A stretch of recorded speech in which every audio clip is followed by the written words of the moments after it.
dari materi yang disampaikan oleh narasumber yang pertama dulu. Namun sebelum kita masuk ke paparan oleh narasumber, saya akan membacakan dulu susunan acaranya ya, teman-teman. Jadi hari ini kita ada beberapa rangkaian acara. Yang pertama, susunan acara webinar hari ini yaitu satu, registrasi peserta, yang kedua pembukaan, yang ketiga perkenalan narasumber, yang keempat kita akan foto bareng. Jadi nanti saat sesi foto bareng mohon semua peserta menyalakan videonya. Kemudian paparan narasumber pertama 10 menit, Bang Andra Lesmana dari Berita Satu TV. Kemudian paparan narasumber kedua selama 10 menit juga dari Bang Firdaus, Ketua Umum Serikat Media Cyber Indonesia, periode 2019-2024. Selanjutnya paparan narasumber ketiga, waktunya juga 10 menit, yang akan disampaikan oleh Bang Firdaus Komar, Ketua Persatuan Wartawan Indonesia atau PWI Cabang Sumsel. Selanjutnya paparan narasumber keempat 10 menit, Ketua Komunitas Mobile Journalism atau Mojo Palembang, Kak Muzar Apandi. Dan di sesi akhir kita akan buka diskusi dan tanya jawab, kemudian penutup dan kesimpulan. Baiklah, untuk mempersingkat waktu, langsung saja kita masuk ke narasumber yang pertama ya. Bang Andra Lesmana, beliau adalah produser dan presenter Berita Satu TV. Sebelum Bang Andra menyampaikan paparannya, saya akan membacakan dulu biodata Bang Andra. Kelihatan nggak ini? Kelihatan. Kelihatan ya? Nah, ya. Bang Andra Lesmana ini adalah jurnalis dan news presenter Berita Satu TV. Beliau adalah putra kelahiran Palembang, 14 November 1981. Beliau menamatkan pendidikan S1 Bahasa Jerman di Universitas Negeri Yogyakarta. Dan sekarang alamatnya di perumahan Rivera Hill, Blok C, Cinangka, Sawangan, Depok. Dari pengalaman kerja kayaknya Bang Andra ini memang sudah lalang melintang di dunia perjurnalistikan ya. Tercatat pada 2004-2007 Bang Andra Lesmana pernah menjadi news presenter TVRI Sumsel. Pada 2007-2013 beliau juga menjadi reporter dan video jurnalis untuk Trans TV. 2013 beliau juga pernah bekerja di Bloomberg TV. Kemudian 2013 sampai sekarang beliau juga sebagai news presenter dan produser Berita Satu. Beliau juga pernah menjadi penyiar dan station manager radio di PFM Palembang. Mungkin itu biodata yang saya bacakan dari Bang Andra Lesmana. Selanjutnya saya serahkan ke Bang Andra Lesmana untuk membedah tema kita pada hari ini tentang kondisi industri media, peluang dan tantangan di fase new normal atau kenormalan baru ini. Silakan Bang Andra.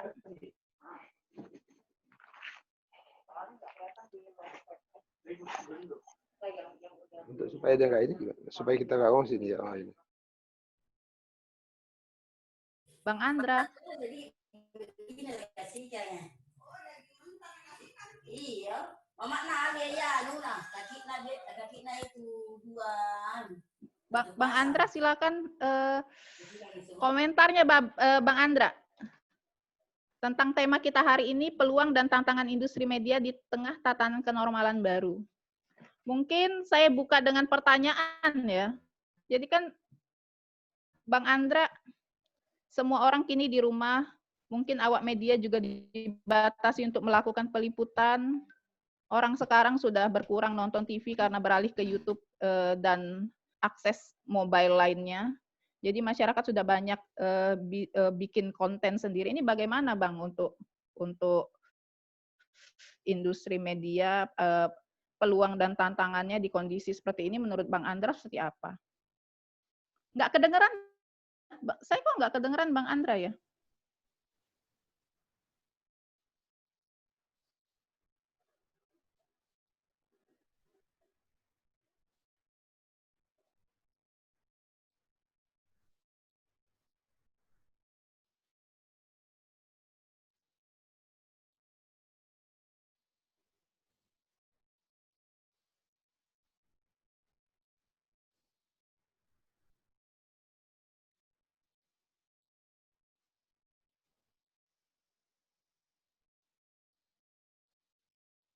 Yang lain kedengeran nggak? Saya nggak kedengeran.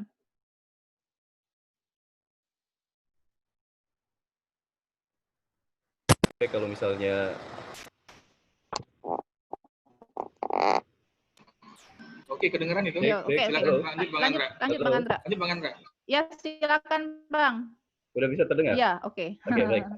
Ya, baik, terima kasih sebelumnya atas kesempatan di webinar kali ini. Yang jelas memang di tengah pandemi ini, kita semua merasakan dampaknya, baik itu dari sisi ekonomi dan juga dari sisi pekerjaan kita sebagai orang-orang media. Nah, kalau saya pribadi, ini lebih banyak saya akan bercerita mengenai pengalaman pribadi saya ketika menghadapi pandemi seperti saat ini. Memang tantangannya besar sekali. Kita ya harus mengikuti protokol kesehatan saat kita bekerja di baik itu di kantor maupun di lapangan. Tentu ini sangat merepotkan, apalagi di daerah seperti Jakarta itu kan PSBB diberlakukan sangat ketat awal-awal ya. Terus sekarang sih mungkin katanya akan sempat kendor, tapi akan segera diberlakukan sanksi tegas dari pemerintah DKI Jakarta. Nah, tapi ketika kita memulai pandemi ini, kerjaan kita dibagi 2 shift. Kemudian juga yang paling berat adalah kita tidak bisa melakukan pekerjaan dari rumah, work from home, karena justru tugas kita ketika pandemi ini kita harus terjun langsung ke lapangan untuk memberitakan atau memberikan informasi-informasi kepada masyarakat terkait dengan update penanganan COVID-19 di Jakarta dan juga di tanah air. Jadi ini tantangan yang paling berat karena potensi kita tertular atau terinfeksi virus ini cukup besar. Cuma ya itu menjadi sebagai tantangan yang sekaligus peluang bagi kita agar kita bisa membuktikan diri bahwa kita mampu bekerja, memberikan kontribusi kita di tengah pandemi ini. Ibaratnya ini sebuah perang tapi melawan musuh yang tidak kelihatan. Jadi lebih sulit begitu ya. Masalahnya memang kekhawatiran tetap ada, bahkan ada beberapa teman-teman kita di di media, di kantor kita, bukan di Berita Satu ya, tapi di beberapa media tetangga ada yang positif, akhirnya mereka dikarantina, kemudian pindah kantor, bahkan tidak menempati kantor yang yang saat yang selama ditempati itu selama 14 hari begitu disinfektan semua. Nah ini menjadi tantangan terbesar ketika kita harus menjalani tugas-tugas kita sebagai jurnalis begitu. Cuma peluangnya adalah peluang yang bisa kita manfaatkan di tengah pandemi ini lebih ke individu masing-masing. Jadi kalau misalnya bisnis media saat ini memang banyak yang akhirnya mengurangi karyawannya, gitu. Tidak hanya industri manufaktur, tapi juga media juga banyak yang mengurangi karyawannya. Nah, saya lebih melihat peluangnya ini adalah di individu masing-masing. Ketika kita banyak bekerja di rumah atau work from home, justru media sosial seperti YouTube, Facebook, kemudian juga Instagram, itu kan bisa kita manfaatkan sebagai media untuk mencari penghasilan baru. Nah, kalau misalnya sekarang ini lagi boomingnya seperti podcast, jadi Kobuser, kemudian juga Helmi Yahya dan lain-lain, ini banyak ditiru oleh masyarakat. Dan masyarakat ini untuk membuat itu bisa tidak membutuhkan modal yang besar, hanya dengan modal HP saja, kemudian juga audio yang mungkin lumayan bagus, dan ada yang paling terpenting adalah ide-ide kreatif. Karena kalau kita mau bersaing dengan seperti Deddy Kobuser dan lain-lain, itu kayaknya sulit sekali, karena mereka juga narsum yang kelas wahid lah gitu ya. Cuma masyarakat bisa mengembangkan potensi podcast ini yang kita share, kita upload di YouTube dengan ide-ide yang kreatif dan sederhana, tapi bisa menjadi daya tarik bagi masyarakat yang menonton. Misal hal-hal yang inspiratif, kemudian juga hal-hal yang viral bisa kita kembangkan lagi menggunakan angle kita sendiri. Intinya adalah kita tidak memodifikasinya. Kalau istilahnya Helmi Yahya itu ATM, amati, tiru, dan modifikasi. Jadi kalau misalnya kita sudah meniru, kita harus memodifikasi apa yang kita tiru itu. Intinya adalah di tengah pandemi ini kita harus kreatif dan inovatif, dan harus memodifikasi apa yang harus kita lakukan. Mungkin itu dulu dari saya, singkat saja, nanti bisa dikembangkan lagi kalau misalnya ada tanya jawab saat kita ngobrol Ya. bersama. Demikian, Pak Moderator. Iya, oke, terima kasih Bang Andra Lesmana. Wah, beliau tadi ngomongnya singkat tapi dalam ya. Oh, jadi banyak sekali ilmu yang kita dapat dari Bang Andra Lesmana. Ternyata Bang Andra melihatnya dari sisi positif ya, bahwa ini akan memberikan dampak positif ke individu yang kreatif tentunya kayak gitu kan. Jadi apa namanya tadi seperti Helmi Yahya ya, amati, tiru dan modifikasi. Jadi memang melihatnya bukan sebagai saingan perusahaan atau saingan media, justru positif ya. Jadi ini ada peluang positif untuk masyarakat secara individu kalau dia kreatif bisa memanfaatkan peluang yang ada untuk memulai bisnis baru ya Bang ya, gitu ya Bang. Dan jangan lupa kita sekarang sudah punya tidak hanya YouTube yang untuk Google AdSense ya. Kan sekarang ini yang dikhawatirkan oleh media-media mainstream saat ini adalah persaingan dengan Google AdSense. Jadi masyarakat itu sekarang ya kalau nonton TV bisa dikatakan hanya 50%, 50%-nya lagi adalah nonton YouTube begitu atau saya cuma 10% Bang, percaya nggak? Dalam saya hampir nggak pernah lagi nonton TV, tapi saya baca berita sama nonton YouTube karena pertama kesibukan kerja dan banyak waktu di perjalanan. Itu kan kalau misalnya kita perjalanan Jakarta, Depok di kereta lebih enak lihat handphone buat baca konten. Cuma Bang, ada satu yang saya lihat sebagai peluang orang-orang yang memang dia mempunyai pengalaman jurnalistik ya kayak gitu, teman-teman yang di media. Orang-orang itu kan nggak punya ilmunya kayak gitu kan. Jadi kadang kalau berita yang amatiran itu kelihatan dengan berita yang diproduksi oleh mereka yang memang udah biasa bekerja jurnalistik kayak gitu Bang. Mungkin di situ ya. Tapi itu kan bisa juga dipelajari lewat belajar ya Bang ya. Nah, cuma masalahnya kita tidak bisa memprediksi apa yang disukai oleh masyarakat kita. Karena sebagus apapun, kadang-kadang saya udah berapa kali bikin akun YouTube, channel YouTube misalnya. Itu kita bikin yang bagus, kita dubbing, kita pakai apa namanya teknik televisi begitu. Tapi ternyata ketika kita melihat ada seorang anak yang cuma joget-joget kemudian membeli makan bakso dengan kakaknya, tapi itu viewernya lebih banyak. Nah, itu yang sebenarnya tidak bisa diprediksi. Intinya adalah harus ada keunikan di apa namanya di dalam konten kita itu. Karena ibaratnya begini, untuk TV mainstream saja seperti Kompas TV, CNN Berita Satu, ini sekarang memanfaatkan media sosial untuk meraup keuntungan. Bahkan ada yang lebih besar keuntungannya dibanding sama iklan di televisi gitu. Karena mereka sudah memanfaatkan Google AdSense itu untuk mendapatkan keuntungan setiap bulannya. Jadi semuanya berlomba-lomba untuk memposting apa yang mereka siarkan di televisi ke media sosialnya seperti YouTube dan juga Facebook. Karena Facebook sekarang juga ada Facebook Creator. Facebook Creator ini sebuah peluang juga karena itu bisa menghasilkan uang juga untuk masyarakat. Bang Andra, gitu. Kita tahu kan salah satu TV yang top banget ya, yang sekarang petingginya jadi menteri itu, maksudnya terpaksa tutup gitu kan, maksudnya itu Bang Andra ngelihatnya gimana dengan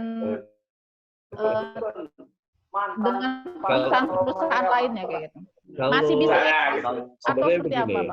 Apa aja tarik di Facebooknya dia digali semua. Oke. Sebenarnya mohon kalau yang lain TV diunmute dulu ya. 5 miliar.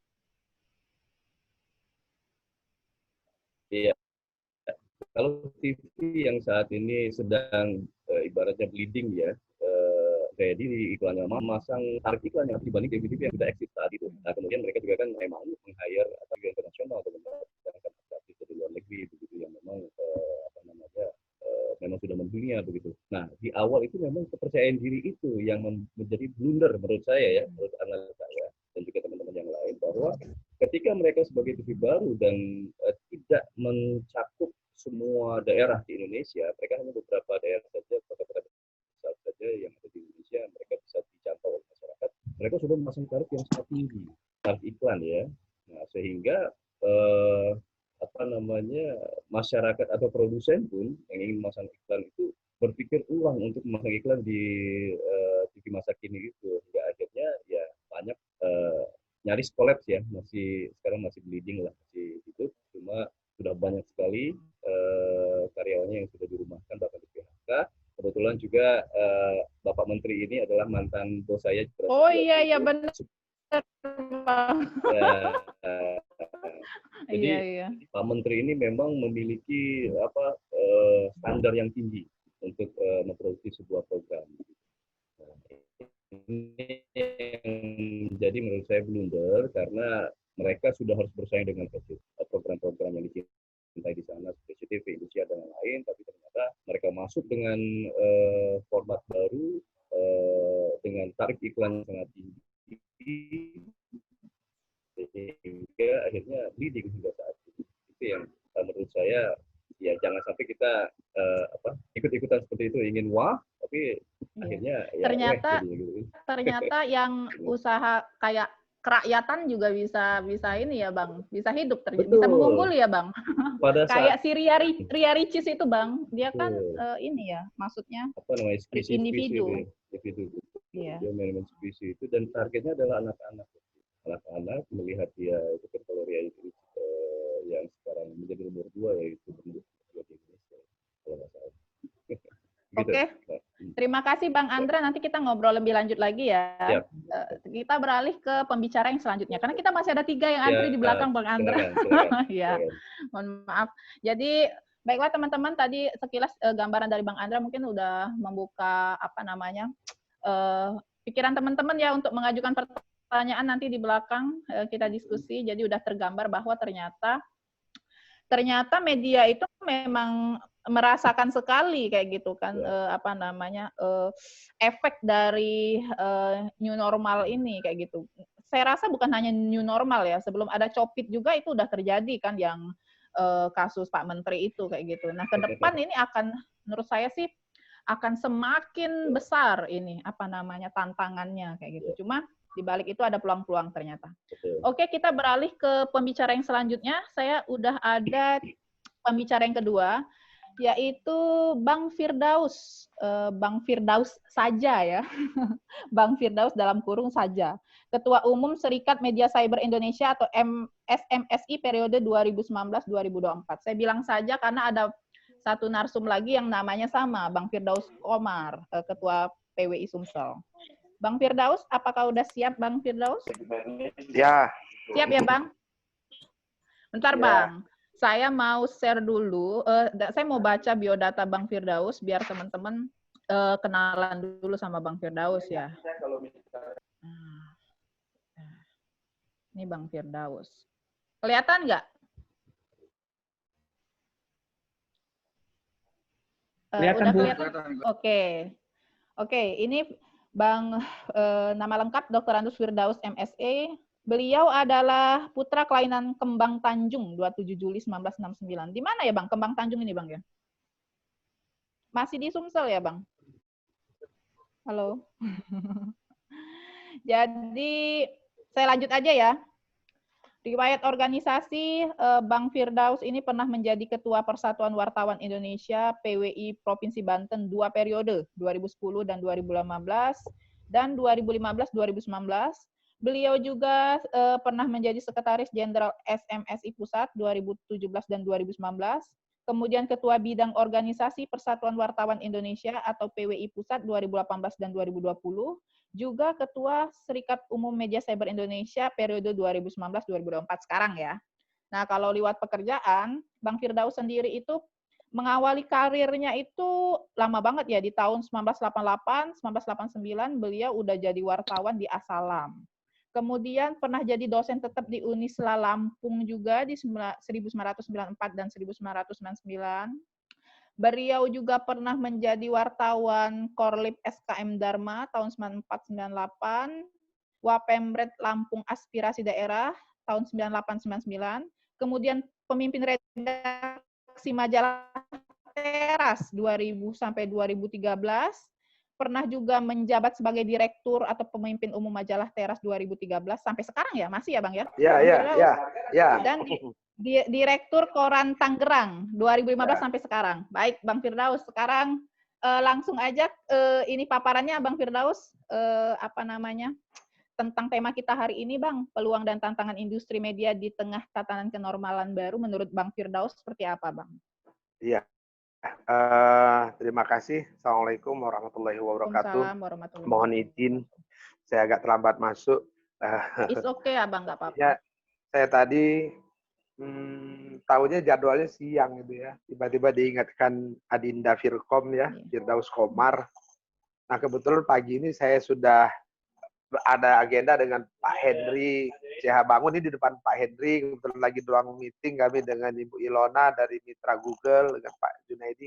Tuh Pak Henry, tuh Bu Ilona, Pak Black, Pak Edi. Salam dari kawan-kawan di Pak Henry, kebetulan wakil ketua Dewan Pers. Ya. Ada juga ini Pak Nasir. Nah, ini jadi didengar kawan-kawan semua. Ada Pak Nasir. Pak Nasir beliau dari LPDS. Juragan Modern. Ada beberapa hal mungkin yang perlu saya ini nanti mungkin saya hanya menyampaikan sedikit. Selanjutnya saya lanjut lagi. Saya meeting kawan-kawan, mohon Iya, nggak maaf. apa-apa Bang, silakan Bang. Bang Firdaus sudah bisa bergabung, kita udah seneng Bang. Oke,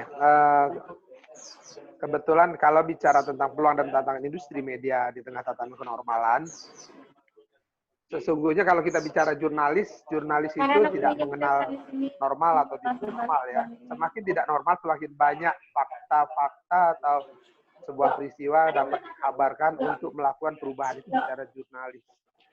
Tapi kalau bicara bisnis medianya, industri medianya, memang terjadi perubahan. Ada plus minus ya. Plus minusnya bagaimana? Pada satu sisi ada yang sangat terpukul, terutama industri media cetak, industri cetak. Tetapi media elektronik dan cyber itu kalau kita melihat, kalau kita sudah siap dengan teknologinya, itu menguntungkan. Kenapa? Biaya produksinya rendah. Kalau kita jujur, TV itu semua produksinya jadi listriknya jadi tadinya mungkin sangat tinggi, saat ini jadi rendah, dan yang lain biaya produksi dan jadi rendah. Tetapi pendapatan iklannya, kalau kita mau jujur mungkin meningkat. Lantas pemirsanya semakin tinggi karena mayoritas orang banyak tinggal di rumah. Sehingga hampir rata-rata orang di rumah itu nonton TV atau baca berita dari gadget. Artinya pada satu sisi ada yang merupakan sebuah peristiwa yang jadi penderitaan ya, tapi satu sisi ada peluang. Nah, peluang ini ke depan mungkin untuk media digital. Tetapi memang untuk media kita harus menjaga kualitas jurnalistik. Dan ini menjadi utama karena media itu produknya adalah produk jurnalistik. Nah, peluang masa era new normal ini, media online ini menjadi sangat primadona. Nah, tadi seperti yang saya sampaikan, yang pernah disampaikan narasumber pertama, kalau tidak saya pernah, bagaimana kita mengoptimalkan digital ya, era digital ini. Kita juga mengkoneksinya dengan medsos. Nah, tetapi sejauh mana di era new normal ini, kalaupun ini akan terus berkembang, era digital ini atau media-media online ini pun akan terbatas. Hari ini media online ini yang perlu kita sampaikan kepada kawan-kawan, kita harus berkejaran dengan teknologi. Karena maksimum 5 tahun akan datang, media online ini juga sudah jadi tradisional. Sudah menjadi tradisional. Hari ini di beberapa negara, media online ini sudah seperti Detik dan lain-lain sudah jadi tradisional. Tetapi kita sudah harus masuk platform. Nah, bagaimana ini yang terkoneksi dengan berbagai kepentingan masyarakat, cukup satu klik jadi bisa mendapatkan banyak hal. Nah, kalau kita bicara industri media, pastinya kita akan bagaimana kita tetap tidak meninggalkan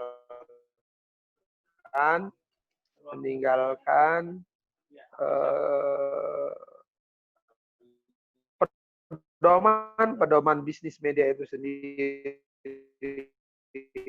Nah, kita saat ini bekerja dengan media sosial.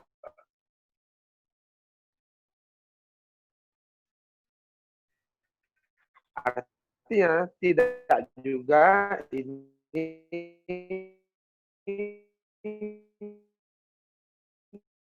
menjadi sebuah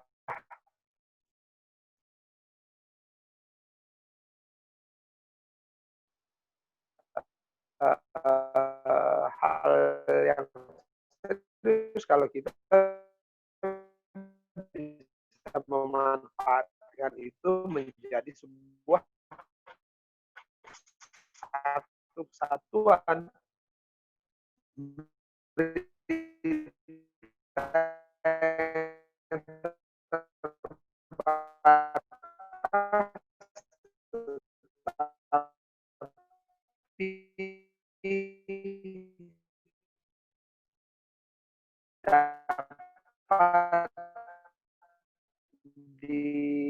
dimonetisasi tetap di dalam negara saya di PWI ada SMSI harus sudah ada harus meninggalkan paradigma lama dan masuk paradigma baru bahwa bagaimana mengkombinasi media tradisional ini online ini ke media baru. Karena apa? New normal itu semua jadi new normal dan kita tidak bisa berpikir biasa-biasa saja tapi harus berpikir luar biasa. Dan itu dikerjakan juga dengan cara-cara luar biasa. Itu saja mungkin yang bisa saya sampaikan di ini. Saya sambil saya ini, saya tidak bisa nanti secara khusus ada materi saya sampaikan tadi. Nanti ada hal-hal yang akan ditanyakan. Nanti bisa saya jawab lewat email atau WA saya. Nanti silahkan ada nomor kontak saya, ada email saya. Boleh tertulis, nanti saya jawab tertulis. Karena waktu saya sambil mohon maaf, sambil sangat terbatas, sambil rapat dengan kawan-kawan, dengan Bapak Henry, dengan Bu Elona, dengan Pak Edi, dengan kawan-kawan dari Partai Kota dan yang lain-lain. Nah, yang saya ingin sampaikan bahwa pasar ke depan yang menentukan masa depan hidup atau tidaknya media itu tidak lepas dari para pembaca dan pengelolanya. Dan itu hari ini mereka disebut milenial. Tapi apakah kita mengoptimalkan itu? Nah, ini nanti waktu yang menjawab. Dan khususnya SMSI, percuma ber-SMSI, percuma ber-PWI, kalau tidak mampu mentransformasi ini dan mentransformasinya ke para anggota. Itu saja. Terima kasih. Ibu, Pak Birkom, dan kawan-kawan sekalian narasumber. Billahi taufiq wal hidayah. Assalamualaikum. Waalaikumsalam warahmatullahi wabarakatuh. Terima kasih Bang Firdaus atas waktunya. Sudah berkenan bergabung di tengah kesibukannya ya. Terima kasih banyak. Sekarang juga lagi meeting dengan rekan-rekan media lainnya. Salam aja ya Bang Firdaus. Semoga sukses meetingnya di sana. Terima Sebenarnya kasih. saya banyak izin pamit padahal, ya. Oke, baiklah Bang Firdaus. Terima kasih. Assalamualaikum. Waalaikumsalam warahmatullahi wabarakatuh. Oke teman-teman, Bang Firdaus tadi udah menyempatkan bersama kita ya. Ada hal-hal yang catat dari beliau sampaikan tadi, terutama mengoptimalkan digital, medsos misalnya. Terus beliau juga menyampaikan bahwa jadi pasar ke depan itu hidup atau tidaknya tergantung kepada kapasitas, tidak terlepas dari pembaca gitu, dan juga sebenarnya saya mau bertanya banyak ya ke Bang Firdaus, soalnya Bang Firdaus ini tuh mempunyai peranan penting ya, karena kan sekarang orang beralihnya pasti ke cyber kayak gitu kan, nggak lagi yang berita cetak atau juga berita, mungkin TV juga berkurang. Tulisan-tulisan itu kan mudah kita akses ya, ketika kita sedang browsing gitu kan, kalau kita lagi baca apa saja di internet kan kadang ada yang lewat selintas gitu kan. Itu yang kita klik pertama kali, nah itu kan ranahnya SMSI ya sebenarnya kayak gitu. Cuma nanti next time kita ngobrol lagi sama Bang Firdaus. kita sekarang mau beralih ke pembicara yang selanjutnya nih. Bang Firdaus Komar udah ready nggak di sana? Bang? Ya, siap. Siap ya Bang ya? Bentar Ya, Bang. siap. Oke. Sebelum Bang Firdaus Komar adalah Ketua Persatuan Wartawan Indonesia PWI Sumsel ya. Aduh senang sekali beliau bisa hadir untuk memberikan materi. Saya akan membacakan biodata Bang Firdaus Komar sebelum beliau menyampaikan materi. Ini saya akan share ya, mudah-mudahan kelihatan. Terlihat nggak ini? Belum. Belum ya? Bentar ya. Mana sih ini? Terlihat nggak, Bang? Belum ya? Belum klik kayaknya. Belum klik. Firdaus Komar. Bentar, Bang. Nah, udah ada, Bang? Ya. Udah. Oke. Ya. Jadi nama lengkapnya Bang Dr. Firdaus Komar MSI ya. Beliau, saya bacakan ya. Beliau adalah putra kelahiran Muara Lakitan, 8 Januari 1971. Terus alamat rumahnya di Kebun Bunga, Sukarami, Palembang. Beliau pekerjaannya saat ini wartawan. Beliau lulusan FKIP Universitas Sriwijaya tahun 94 dan S2 MAP Visip Unsri 2012 ya. Benar ya Kak ya? Sekarang sedang menempuh program doktoral juga S3 MAP Visip Unsri ya Kak ya? Ya, benar. Insya Allah. Insya Allah. Sukses ya Kak. Akan kami juga Kak Ya. nyusul. Amin. Amin. Jadi Kak Firdaus ini banyak juga pengalamannya ya, rata-rata di media juga. Jadi beliau pernah jadi senat mahasiswa Unsri sebagai ketua ya Kak ya. Ketua HMI, Betko Sumbaksel, PJ Ketua Umum, terus PWI Sumsel 2008-2019, terus itu sebagai sekretaris ya. Sekarang sebagai ketua. Pernah juga jadi forum jurnalis Migas 2015 sampai sekarang. Pernah juga di ICMI, terus kalau pengalaman kerjanya sendiri, beliau sebagai wartawan media Extra News 2019 sampai sekarang, dosen di Sisipol Chandra di Muka 2012 sampai sekarang. Kak Firdaus, di Chandra di Muka sama Pak Mardianto Ya, berarti. siap. Temen sama Pak Mardianto ya? Iya. Dosen pembimbing saya, Kak. Oh, begitu. Salam untuk Pak Mar ya, Kak ya. Ya. Beliau yang saya hormati ya, karena beliau bisa lulus S1. Terus pemimpin perusahaan BP 2015-2019. Kak Firdaus Komar juga pernah menjadi redaktur pelaksana Berita Pagi, Kak ya. 2016-2015. Terus juga pernah jadi supervisor pendirian Tribun Batam 2005 dan Kepulauan Riau, dan juga wartawan dan redaktur 2005. Caknya penguasa media Sumselnya kakaknya. Segala berita di yang tempat aku dulu Kak, yang tempat aku dulu. Saingannya. Oh begitu. Silahkan ini ada materinya juga Kak ya. Iya. Share dulu Kak. Media kakak tadi mana? Iya.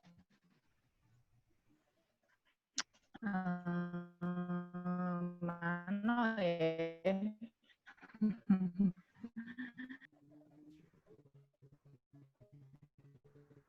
Kasih saya bisa tak ya?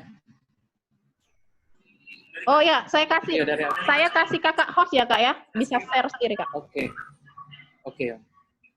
Nah udah kelihatan. Udah kak. Oke kak. Oke. Siap.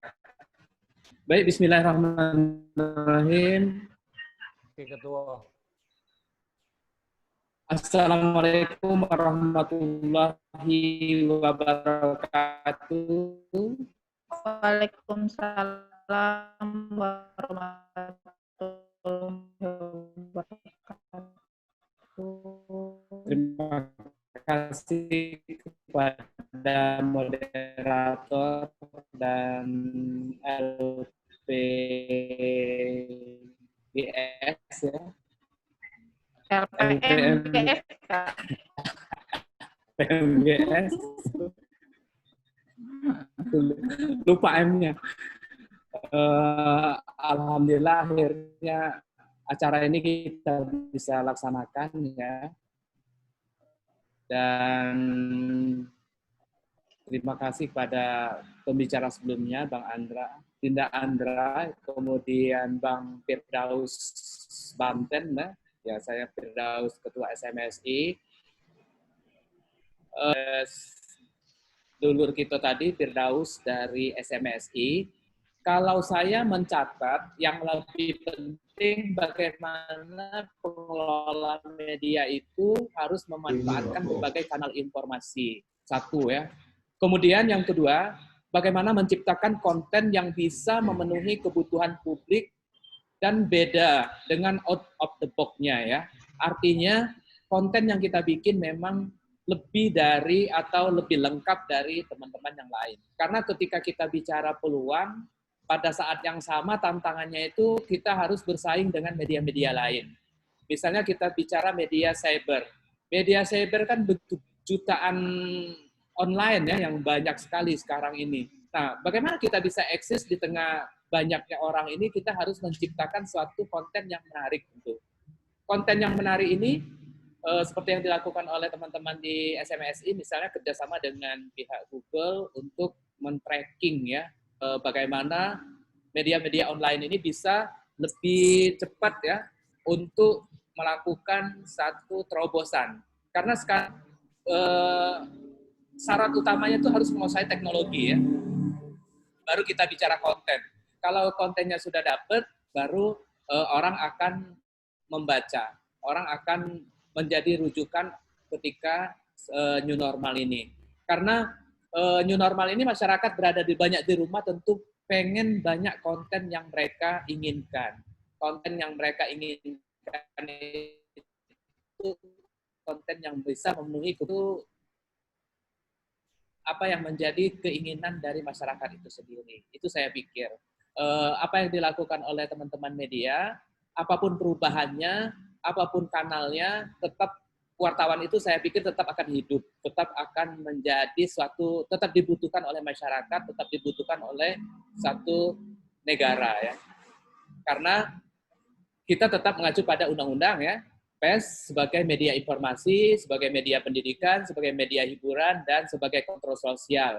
Tentu itu yang menjadi patokan. Jadi apapun perubahannya, saya selalu bilang bahwa peran media itu tetap akan nomor satu, tetap akan memiliki peran berkaitan dengan perubahan apapun.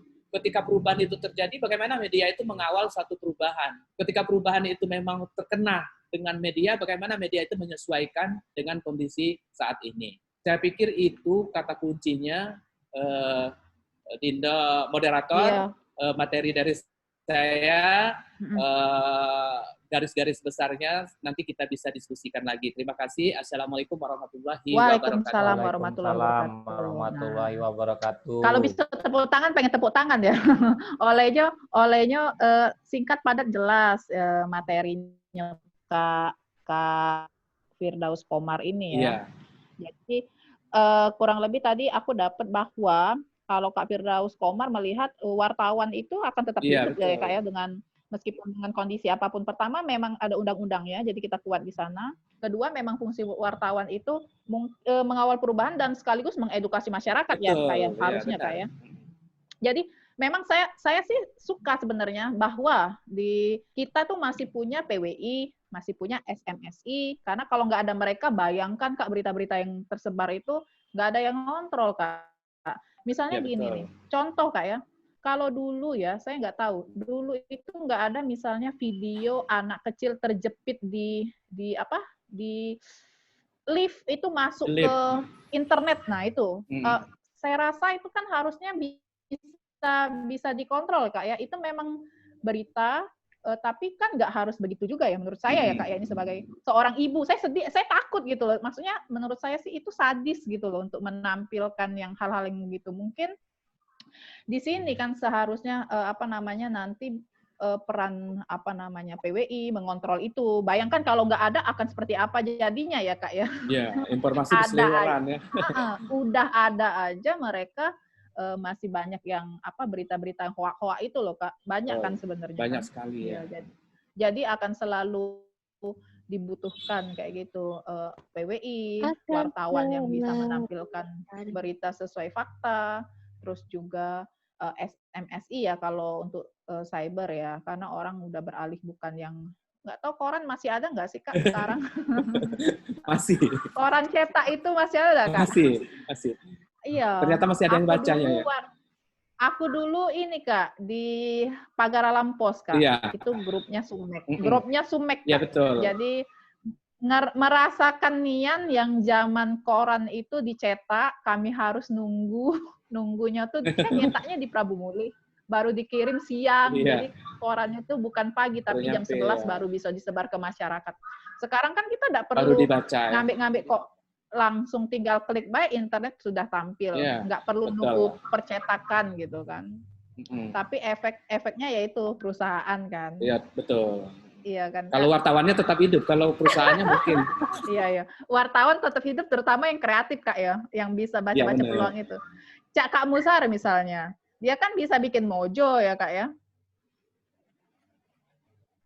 Iya betul. Iya.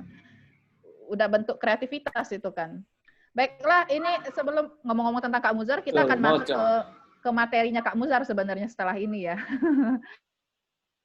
Kak Muzar udah siap belum? Kak Muzar udah siap belum? Siap Kak ya? Oke, masuk nggak suara saya? Masuk. Cuma kita nak foto dulu Kak, sesuai petunjuk tadi Kak. Oke, kita foto dulu ya. Foto dulu ya. Foto dulu. Silakan. Aku kasih komando Kak yo. Oke. 1. Admin siap admin.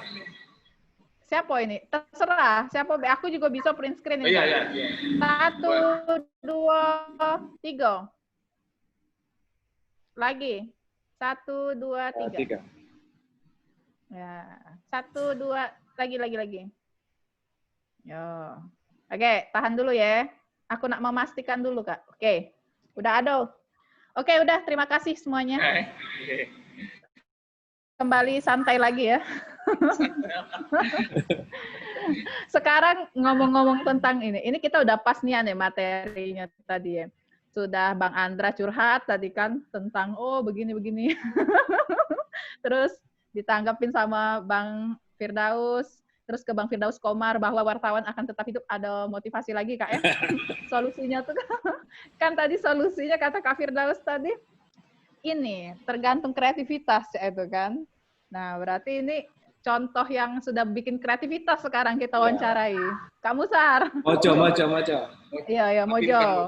Cuma sebelum Kak Musar paparan, kita baca ke dulu ini, apa namanya? Biodata Kak Musar ya. Biodata narasumber kita. Tadi harus dipindahin ke aku dulu apa host-nya ya, baru bisa share lagi nih. Bisa kayaknya. Bisa. Nah, kelihatan enggak? Kelihatan. Oke. Ya. Wah, ganteng. Udah kelihatan foto Kak Musar yang ganteng banget ya. Keren. Ya dong.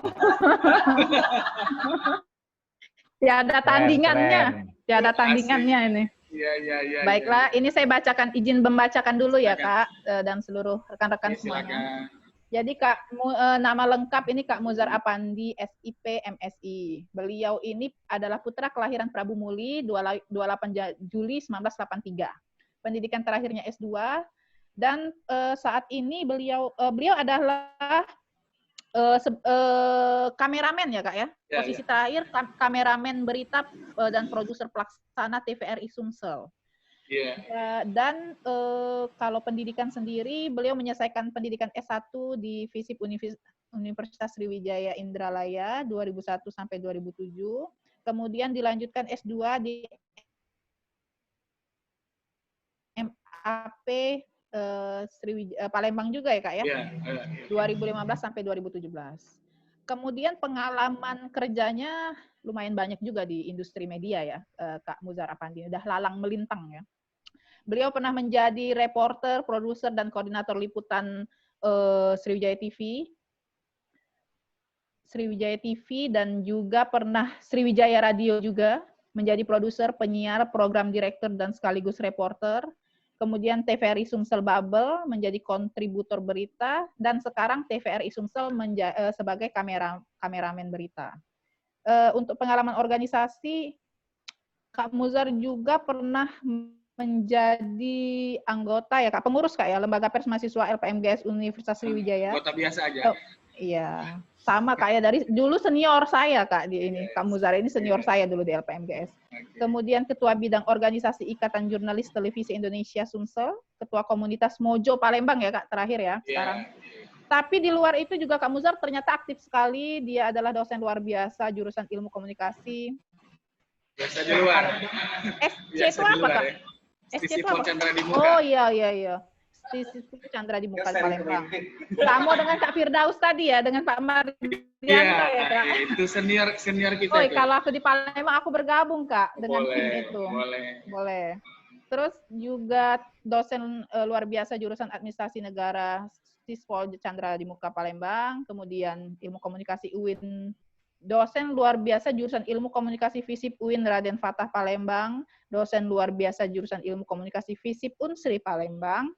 Kemudian beliau pernah menjadi pemateri pelatihan jurnalistik tingkat dasar LPMGS Unsri, dan tentu saja yang sudah sangat digandrungi ya, pemateri pelatihan jurnalistik video by Smartphone dan Mojo. Aku juga pengen belajar ini Kak, aku belum pernah di privat sama Kak Muzar. Kapan-kapan Kak ya?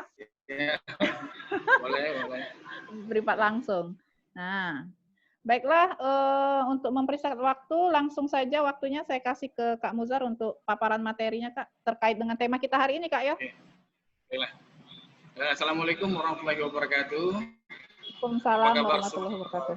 Apa kabar semuanya, para narasumber dan juga peserta dari Sabang sampai Merauke, dari Pulau Rute sampai kemana? Sampai ke ya pokoknya seperti itu ya. Jadi saya ini menghilangkan buku, rupanya pembicara kita luar biasa ya, orang-orang besar semua. Tadi sebelum saya ada Ketua PWI Sumsel yang tak lain dan tak bukan juga senior saya di LPM Luar Sriwijaya, dan ada juga pembicara nasional seperti Bang Andra yang berkiprah di di TV nasional, dan juga ada Pak Firdaus yang saat ini memotori SMSI ya. Saya sangat berbangga hati lah bisa terlibat di di webinar nasional ini, untuk bersama-sama kita sharing bagaimana tantangan dan peluang kita pada tatanan baru ini ya, kalau bisa dibilang new normal. Saya ingin menyapa semua peserta. Saat ini saya lihat ada kurang lebih 55 peserta ya. Wah, lumayan banyak, mungkin banyak senior-senior saya. Mohon izin saya berbicara. Kebetulan saat ini saya yang sedang bicara, mendapat kesempatan, mungkin insya Allah ke depan para senior-senior kita juga akan bergantian. Jadi saya singkat saja, mungkin kalau yang tadi sudah sangat dibahas lugas oleh pembicara-pembicara sebelumnya. Kalau saya hanya ingin mengomentari ada dua hal penting dalam hal kita tantangan dan peluang dalam hal menghadapi tatanan baru atau new normal saat ini. Yang pertama yaitu kami dari komunitas Mojo itu kan untuk tetap eksis bekerja itu kan harus di rumah saja, bagaimana hashtag sering kita saksikan di televisi dan media bahwa biarlah kami bekerja, kalian di rumah saja. Nah, untuk anak-anak Mojo itu bisa untuk dilakukan di rumah saja ya. Kemudian poin yang kedua, tidak ada yang memastikan bahwa saat ini di Palembang khususnya dan nasional, bahwa daerah yang benar-benar aman dari penyebaran COVID-19 kan.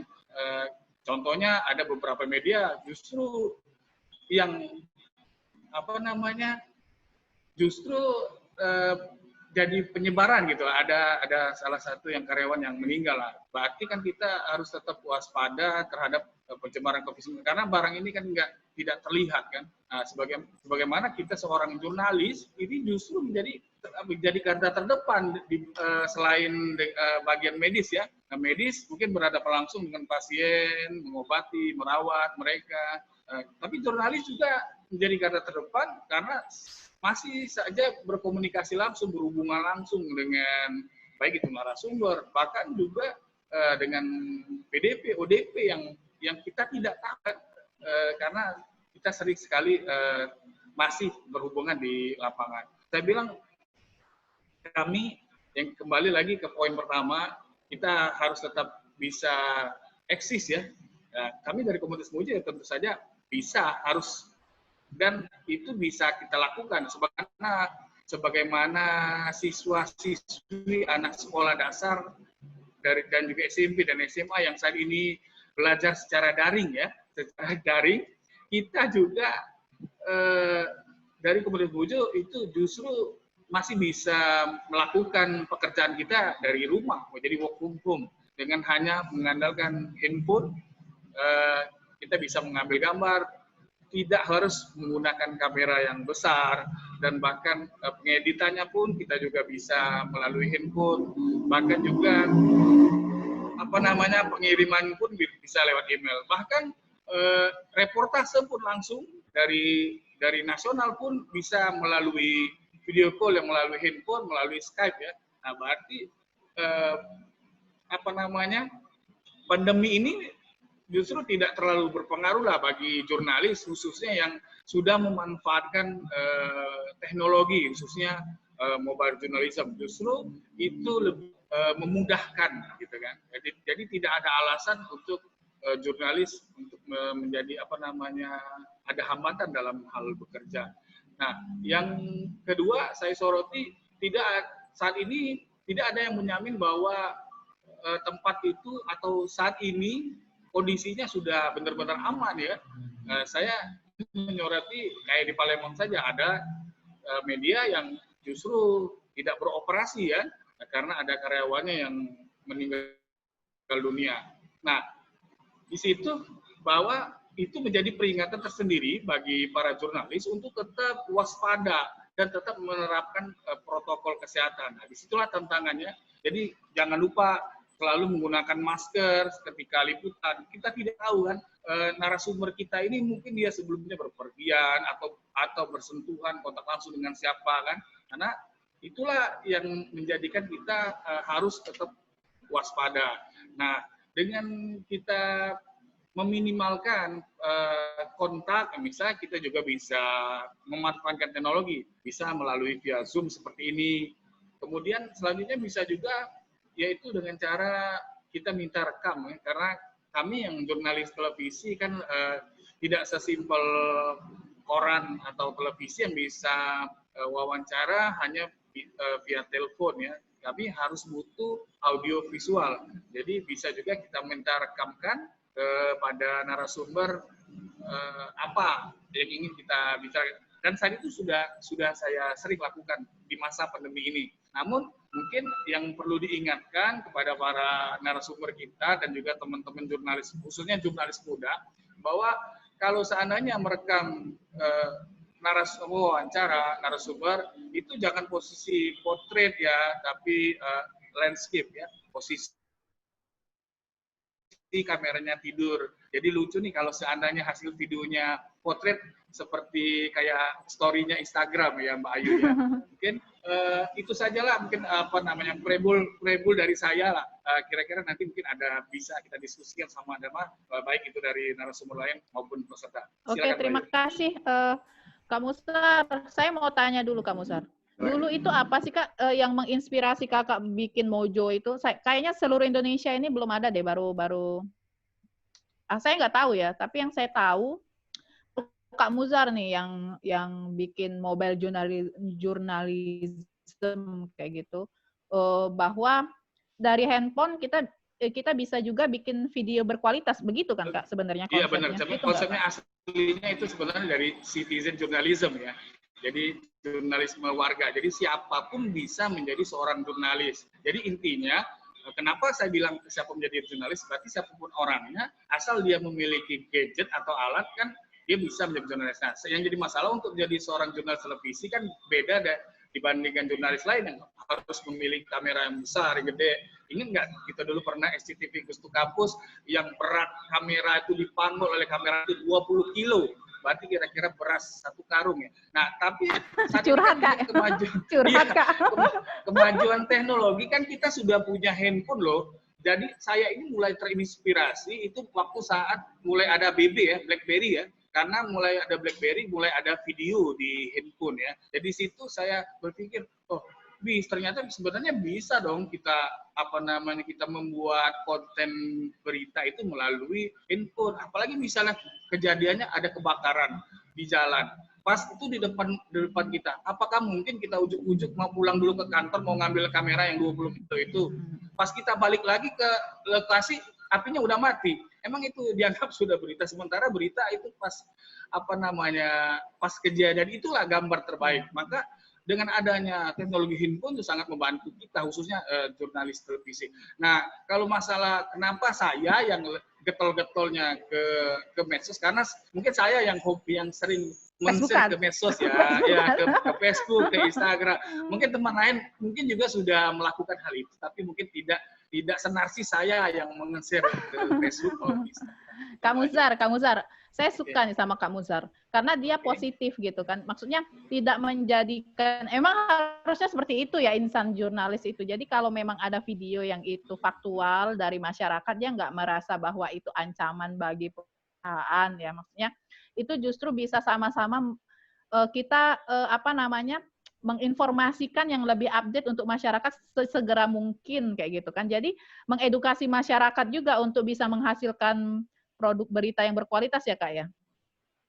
Ya, tapi itulah pasti pentingnya juga editorial ya. Itulah kita sebagai jurnalis ya, kita lihat dulu di sananya ada masyarakat memberikan kita gambar. Oh ini sesuai nggak dengan teknik pengambilan gambarnya. Makanya saya setiap misalnya ada ngadain workshop, saya berbagi. Oh, begini loh teknik pengambilan gambar yang baik dan benar. Kak itu yang aku perlu Kak. Masyarakat. Oke, boleh. Nanti ke depan kita adain lagi ya. Iya, mengedit itu yang susah. Kalau saya bikin konten saya bisa, cuma mengedit video supaya enak buat dilihat itu yang agak susah ya. Perlu seni ya, maksudnya perlu daya kreativitas seni dari si video desain yang bikin konten video ya Kak. Apa sih namanya? Kalau yang editing ya, editor. Kalau konten kreator lah. Iya, konten kreator. Karena misalnya saya punya materi nih, tapi saya nggak bisa menuangkan dalam bentuk video yang ada background musiknya yang pas, terus di mana kita memotong, di mana saya pernah coba nanti tapi hasilnya jelek sekali Kak Muzar. Iya, nanti kita minta LPMGS ngadain lagi ya. Iya, sesuai dengan mobile journalism. Gimana Mbak Ayu? Iya, oke. Setuju? Siap. Setuju, sangat setuju Kak. Oke. Ya, itu ya. Halo? Ya, kedengeran. Ya, udah. Masih ada lagi nggak, Kak Muzar, yang mau disampaikan? Mungkin cukup, nanti silakan kita lebih berdialog agar lebih hidup lagi web kita hari ini. Terima kasih, Kak Muzar Effendi. Saya manggilnya kakak ya, karena beliau senior saya di LPM Sri. Tahun 2003 ya saya dulu sama beliau. Sekarang dia udah jadi kameramen TVRI, jadi cukup menginspirasi untuk teman-teman yang pengen berkecimpung di dunia jurnalis ya. Sekarang kita sesuai susunan acara kita hari ini, kita lanjut diskusi. Diskusinya sampai 11.30. Silakan kepada peserta yang ingin bertanya, langsung aja di-unmute ya. Dinyalakan videonya dan ini perlu dibuka atau bisa otomatis ya? Silakan kepada peserta yang ingin bertanya kepada narasumber kita. Ada 3 yang sekarang masih hadir. Ada Bang Andra Lesmana dari Berita 1 TV. kemudian Kak Firdaus Komar dari PWI Sumsel, dan Kak Muzar Apandi dari TVRI Sumsel ya, dan Komunitas Mojo, Palembang. Silakan. Atau Kak Ferry, mau komentar? Silakan Kak Ferry. Ada yang ingin disampaikan atau ingin kritik juga boleh, Kak.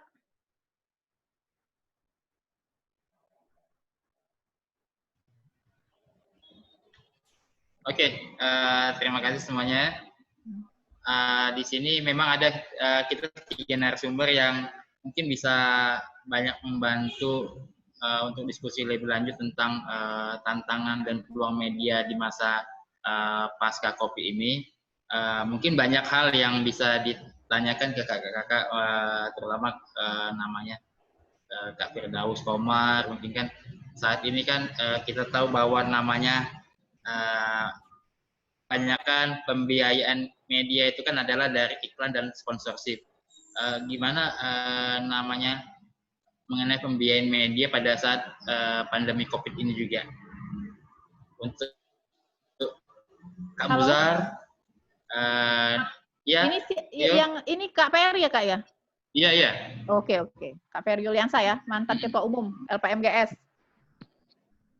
Nah, selanjutnya mungkin juga namanya untuk namanya Kak Muzar Apandi, bagaimana sih nanti sharingnya untuk namanya kelas online Mojo ini, mobile journalist ini dengan adik-adik, gimana sharingnya supaya di masa pandemi ini kan agak sulit ketemu gitu kan? Apakah ada teknisnya, apa ada panduan YouTube dan sebagainya, gimana itu aja sih mungkin pandangan awal. Ya, terima kasih Kak Ferry. Mungkin siapa dulu nih yang mau menanggapi ini? Silakan. Kak Muzar atau Kak Firdaus dulu, silakan. Iya, Kak Firdaus dulu ya. Silakan Kak Firdaus Komar. Boleh. Baik, terima kasih atas tanggapan dari Dindo Ferry tadi berkaitan dengan bisnis media ya. Karena kalau kita bicara media ini kan memang perlu biaya ya. Industri media itu satu hal yang perlu biaya.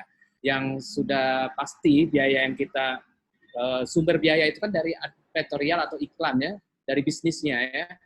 Bagaimana bisnis sebuah media itu bisa untung kan? Kalau bisnis kan bisa menutupi biaya operasional, biaya SDM ya, biaya produksi seperti itu. Persoalannya sekarang memang tantangan yang kita hadapi, banyak pengiklan itu ke media sosial ya, ke media sosial. Saya setuju dengan pendapat dari SMSI tadi, bagaimana mengkombin dari media sosial itu dengan media mainstream ya, media sosial mainstream. Tinggal lagi bagaimana saya lihat sekarang bagaimana konvergensi media itu mengemas suatu informasi itu bisa menggait suatu promosi ya. Dan promosi yang bisa dilakukan ini kalau saya lihat di perkembangan sekarang bukan hanya dalam bentuk aktual atau iklan, dalam bentuk kerjasama, dalam bentuk event ya, dalam bentuk kegiatan-kegiatan yang bisa membantu suatu promosi satu produk tertentu, baik itu dari corporate atau perusahaan-perusahaan swasta. Saya pikir itu yang bisa dijalankan sekarang ya. Apa yang dilakukan oleh misalnya kelompok Google ya, Google kan bisa yang paling besar untungnya sebenarnya Google sekarang kan, yang dilakukan oleh perusahaan kelompok media cyber sekarang, bagaimana mereka untuk memanfaatkan skema seperti itu, seperti yang dilakukan oleh Google. Memang kalau kita lihat penghasilan dari media sosial seperti Google, Facebook itu kan lebih tinggi, lebih besar. Nah, bagaimana sekarang media mainstream itu bisa mengkombin untuk masuk ke situ. Tinggal lagi bagaimana sekarang caranya ya, karena teman-teman yang berminat untuk bisnis di media ini sangat tinggi ya. Entah itu pengusaha, entah itu politisi, entah itu ekonom ya, pengen masuk di bisnis media ketika media online ini gampang untuk di-create ya, untuk dibikin seperti itu. Saya pikir itu jawaban dari saya berkaitan dengan pembiayaan media itu. Terima kasih. Ya, terima kasih Kak Firdaus Komar, Ketua PWI Sumsel. Selanjutnya Ke Kak Muzar. Kak Muzar, silakan Kak Muzar. Oke, terkait pertanyaan Ferry tadi ya, Ferry tadi. Nah, kemarin-kemarin sebelum pandemi saya sering kali mengadakan apa namanya kayak workshop lah ya, pelatihan ya bagi jurnalis muda maupun apa namanya mahasiswa yang tertarik dengan apa mobile journalism. Saya sering mengadakan apa namanya kurang lebih sekitar 3 bulan sekali ya karena butuh prepare ya. Namun karena pandemi ini saya mungkin agak mengurangi kegiatan. Kalau menurut saya karena itu bersifat apa praktis ya, saya mungkin lebih condong enakan apa namanya bertatap muka ya.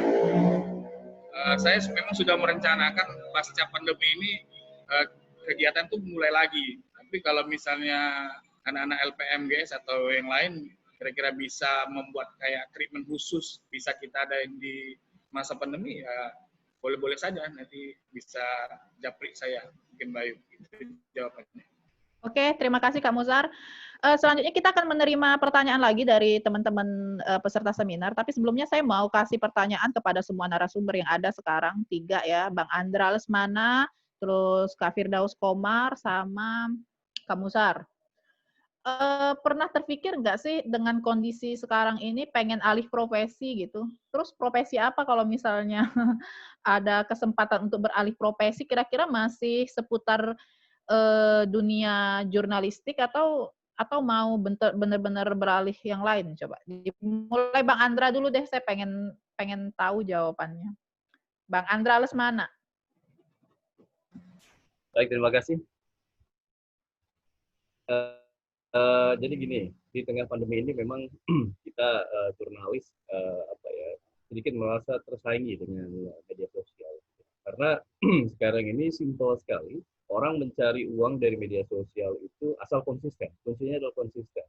Seperti IG, Instagram itu banyak sekali sekarang kan sudah ada seperti paling ini, kemudian juga ada kalau di Depok itu ada Depok Update. Nah mereka ini konsisten dan mereka itu di endorse untuk mencari uangnya mereka di endorse karena viewernya apa namanya followernya lebih banyak gitu kan.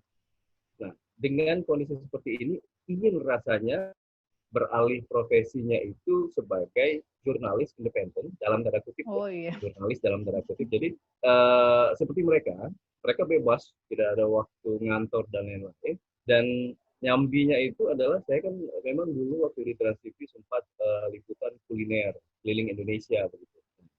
Kebetulan juga saya suka masak, jadi akhirnya saya pun sekarang sedang merintis usaha kuliner martabak Kari Anggra.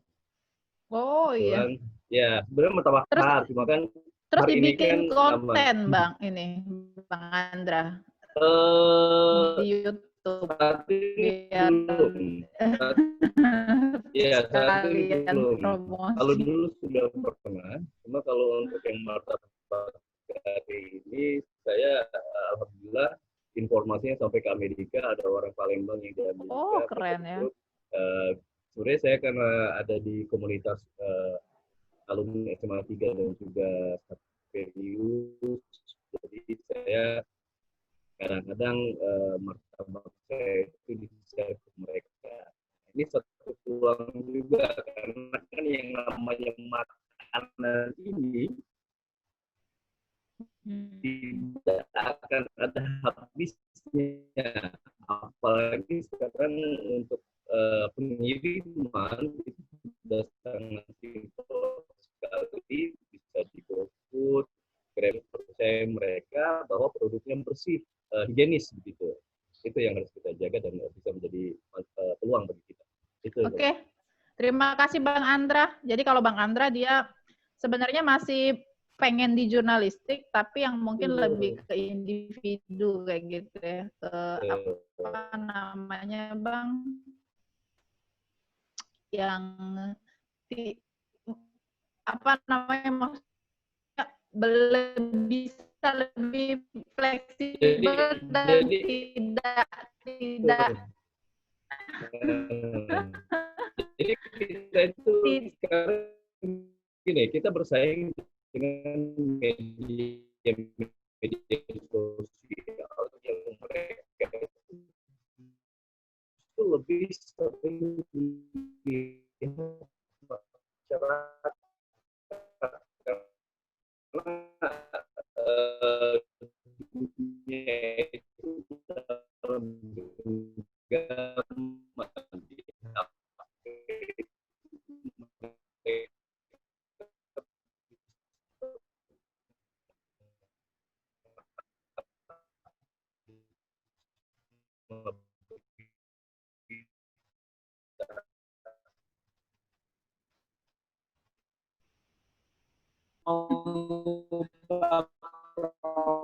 profesi terkait dengan